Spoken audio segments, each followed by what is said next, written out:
बात समझ में आया? यानी ए स्क्वायर और बी स्क्वायर मैंने बना लिया। अब क्या कह रहा है? 2ab, क्या बोल रहा है?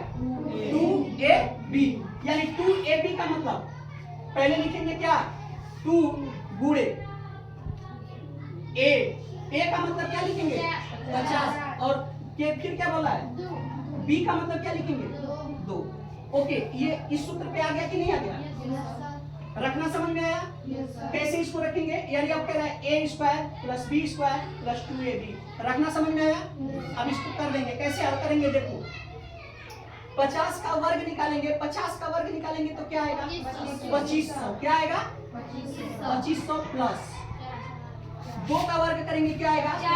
प्लस 2 बचे 10, यानी 100 हो गया। 100 हो गया, यानी 50 दूना 100, और 100 का 2 का गुणा करेंगे तो क्या होगा?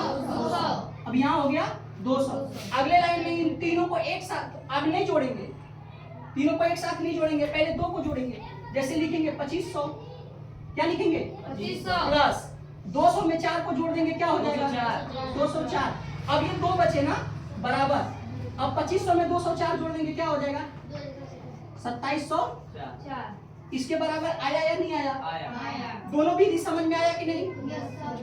समझ में आया? उस तरफ भी लगा सकते हैं। हाँ बिल्कुल लगा सकते हैं, ये गुणनखंड विधि है बेटा। बात समझ में आया ना? जिसे देखो आपको मैं एक विधि और बताया है, ट्रिक वाली। जैसे वर्ग निकालने का विधि बताया था ना।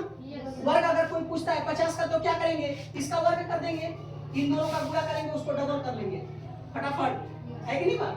और जो आएगा उसको आंसर लिखेंगे, वही आएगा। तीसरे नियम से